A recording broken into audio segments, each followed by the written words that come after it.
कर बोल दे सुभान अल्लाह। गमे हबीब को सीने में पाल रखा है, यही नजात का जरिया निकाल रखा है, यही नजात का जरिया निकाल रखा है। और मकामे सहबा में देखो ये मौजज़ा उनका, मकामे सहबा में देखो ये मौजज़ा उनका। नबी ने अली के वास्ते सूरज निकाल रखा है, नबी ने अली के वास्ते सूरज निकाल रखा है। सहाबा पीले कभी कुछ न हो पानी में, सहाबा पीले कभी कुछ न हो पानी में। नबी ने हाथ से चश्मा उबाल रखा है, नबी ने हाथ से चश्मा उबाल रखा है।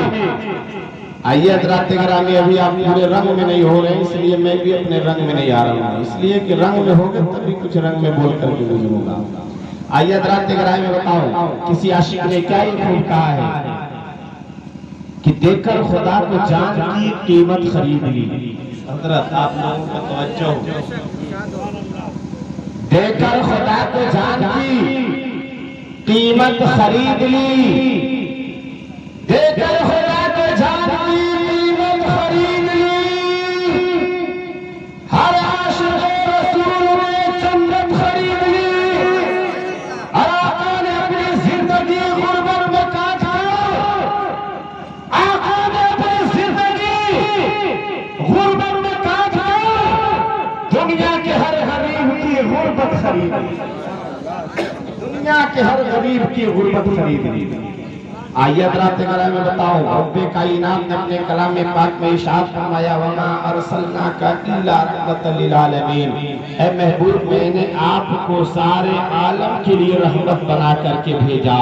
हज़रात गिरामी, और नबी आए 1,24,000 या तकरीबन 2,24,000 अंबियाए कराम तशरीफ लाए हैं, लेकिन कोई नबी किसी गली के लिए नबी बनकर आया है, कोई नबी किसी शहर के लिए नबी बनकर आया है, कोई नबी किसी बस्ती के लिए नबी बनकर आया है, लेकिन हमारा नबी आया है तो सारे आलम के रहमत बन करके आया है। हज़रात गिरामी में बताऊं, अभी अभी बहुत अच्छी शायरी आपने समाज की, अंदरीबे गुलशन रसालत जनाब हज़रत अल्लामा मौलाना शम्स तबरेज़ साहब क़िबला से बड़ी सुरीली आवाज में, बड़ी सुरीली अंदाज में आपने नातिया कलाम समाअत की, और उससे बेशतर आपने बेहतरीन और शानदार शायरी समाअत की जनाब हज़रत अल्लामा मौलाना कमर रजा साहब से।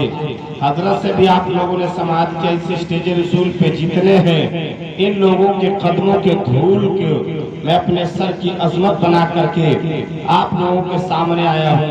हज़रात गिरामी में बताऊं, रब्बे कायनात फरमाता है, और अल्लाह के नबी की हदीस भी है कि एक दौर ऐसा आएगा कि आने वाले दौर के बारे में मेरे मुस्तफा ने बताया। एक वाला ये खत्म नहीं करेगा क्या? किसी भी आवाज समझ में नहीं आ रही है, मैं बोलता चला जाऊँ, आप लोगों के पल्ले ही नहीं, छोड़िए, जाने दीजिए। आइए मैं बताऊं, हज़रात गिरामी, अल्लाह के नबी फरमाते हैं आने वाले दौर में एक दौर ऐसा भी आएगा कि लोग सुबह को ईमान लाएंगे और शाम को काफिर हो जाएंगे, शाम को ईमान लाएंगे और सुबह को काफिर हो जाएंगे। हज़रात गिरामी, अल्लाह के नबी से सहाबा ने अर्ज़ किया, या रसूल अल्लाह, वो दौर में कौन ऐसा काम करेंगे कि लोग सुबह को ईमान लाएंगे और शाम को काफिर हो जाएंगे, और शाम को ईमान लाएंगे तो सुबह को काफिर हो जाएंगे। हज़रात गिरामी, तो अल्लाह के नबी फरमाते हैं कि आने वाले वक्त में लोग ऐसे ऐसे होंगे कि सुबह से लेकर शाम तक कहेंगे कि नबी गैब की खबर जानते हैं, नबी मक्के में हैं तो मदीने के हालात जानते हैं, नबी मदीने में हैं तो मक्के के हालात जानते हैं।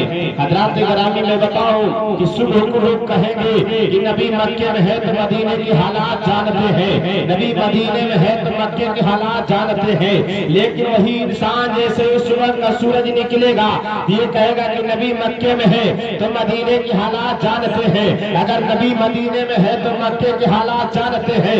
लेकिन गौर करो मुसलमान, उसी के बारे में अल्लाह के नबी ने फरमाया कि जैसे ही शाम को सूरज गुरूब होगा, अब वही सूरज गुरूब होने के बाद वही इंसान ये कहने लगेगा कि नबी को इल्मे गैब की खबर नहीं है, नबी को पीठ पीछे की खबर नहीं मालूम है, नबी मक्के में है तो मदीने के हालात नहीं जानते, नबी मदीने में है तो मक्के के हालात नहीं जानते।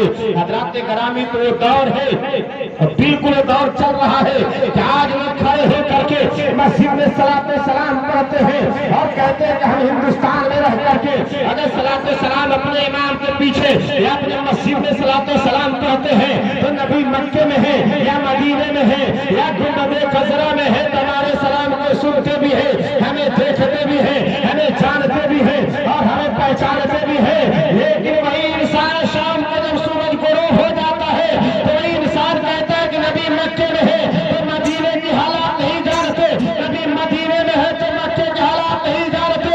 हजरात गिरामी पता ये चला कि सुबह में ईमान लाया है और नबी को गैबता नबी ना मान करके शाम को काफिर हो गया है। हजरात गिरामी यही ईमान है, हजरात गिरामी की सुबह के ईमान लाया और शाम को सूरज गुरूब होने के वक्त में कह दिया कि नबी को पीठ पीछे की खबर नहीं मालूम है, नबी को दीवार पीछे की खबर नहीं मालूम है। इसी के तर्जमानी करते हुए आला हज़रत फरमाते हैं काबे के बगैर तो था तुम पे करोड़ों दुरूद, तौबा के शमसुद्दोहा तुम पे करोड़ों दुरूद और कोई काम क्या तुमसे नहीं हो वाला, हम ना खुदा ही छिपा तुम पे बताऊं वमा अरसलनाका इल्ला रहमतल लिल आलमीन, ऐ महबूब मैंने आपको सारे आलम के लिए रहमत बनाकर भेजा। हमारे नबी किसके लिए नबी बनकर आए? सारे आलम के लिए, यानी सारी दुनिया के लिए नबी बनकर आए। ऐसा नहीं कि किसी खित्ते के लिए, किसी शहर के लिए, किसी बस्ती के लिए नबी बनकर आए हैं, बल्कि मेरे मुस्तफा सारे आलम के लिए रहमत बनकर आए हैं। हजरात गिरामी चाहे वो चरिंदो परिंद हो, क्या आप लोगों को हिरनी का वाक़या नहीं सुना है? इस हिरनी को शिकारी ने अपने जाल में फंसा लिया था और अल्लाह के नबी जब उधर से गुजर रहे थे, हिरनी ने आवाज दिया, अल्लाह के नबी सुने और उसके पास गए और उसके बात को सुने और उसके मसले को हल भी किए। हजरात गिरामी वक्त अगर मौका मिल जाएगा तो इसी में उस हिरनी का भी वाकया बयान कर दूंगा ताकि आपको पूरी बात समझ में आ जाए कि मेरे मुस्तफा सिर्फ इंसानों के लिए, सिर्फ मुसलमानों के लिए रहमत नहीं बल्कि सारे आलम के लिए रहमत बनकर आए हैं। चाहे वो किसी भी कास्ट से हो, चाहे किसी भी जाति धर्म से हो, लेकिन अल्लाह के नबी किसी एक के लिए नहीं, सिर्फ नमाजी के लिए नहीं, सिर्फ गाजी के लिए नहीं, सिर्फ मस्जिद के इमाम के लिए नहीं, बल्कि सारी दुनिया के लिए रब्बे कायनात ने अपने महबूब को रहमत बनाकर भेजा है। हजरात गिरामी आज आपको तारीख के औरार को पलट करके बताना चाहता हूँ।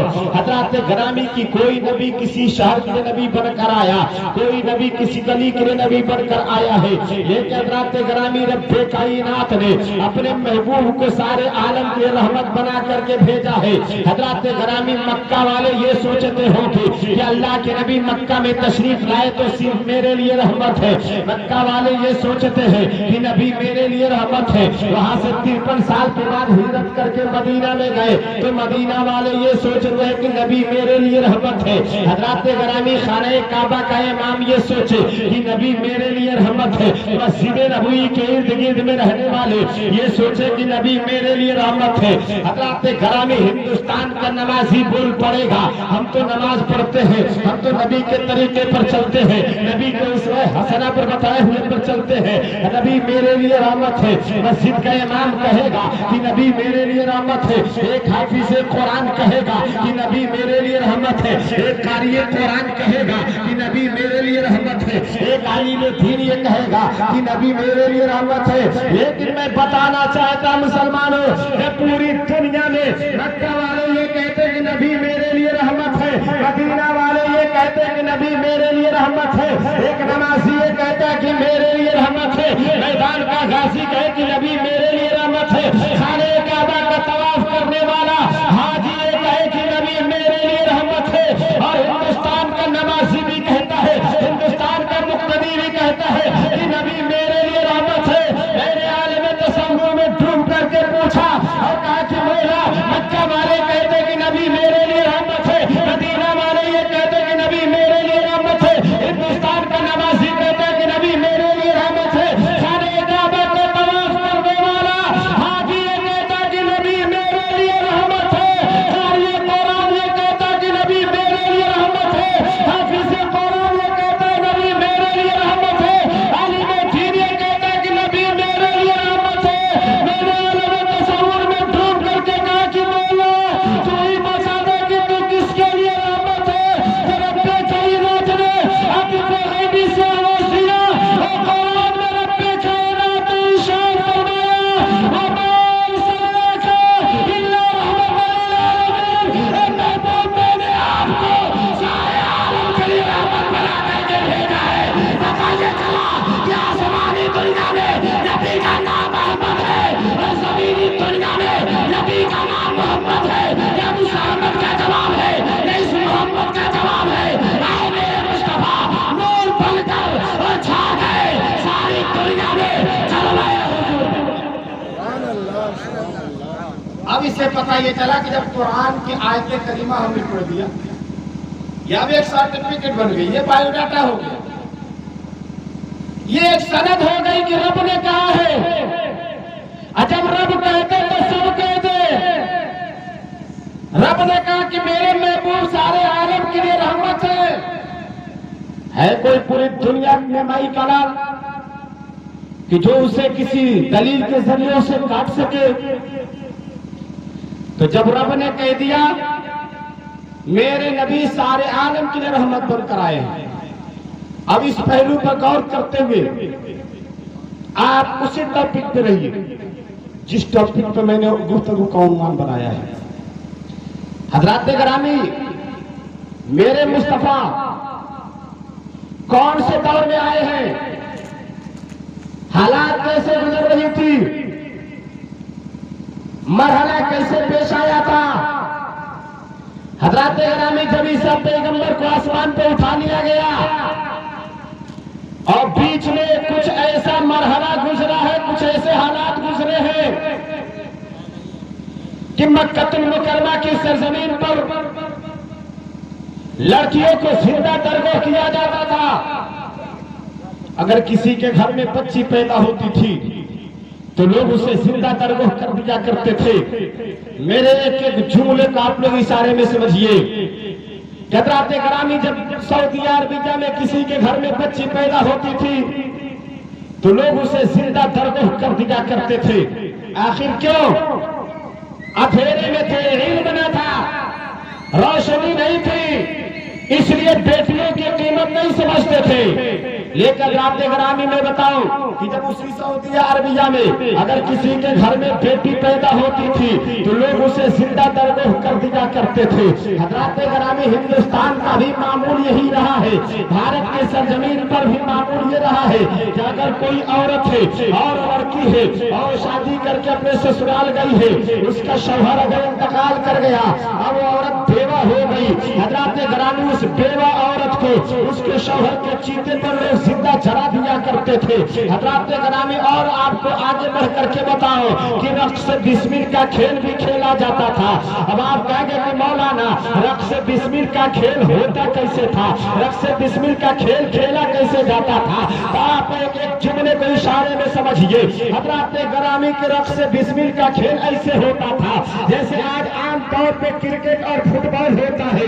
अगर आपको और लोगों को नौजवानों की ये खबर मिल जाए कि फला मैदान में क्रिकेट होने वाला है, फला बड़े मैदान में फुटबॉल होने वाला है, तो लोग लाखों और करोड़ों के तादाद में पहुंचते हैं। बैटिंग करने वाले को भी देखते हैं, छक्का चौका लगाने वाले को भी देखते हैं, और इस तरह से मजमा सैलाब के बराबर होता है। लेकिन यही दौर नहीं, बल्कि उस दौर में जब अक्सर बिस्मिल का खेल खेलते थे, अगर ये ऐलान हो जाता था कि फला मैदान में क्रिकेट होने वाला है, फला मैदान में अक्सर बिस्मिल का खेल होने वाला है, तो लोग लाखों करोड़ों के तादाद में पहुंचते थे। हज़रात गिरामी,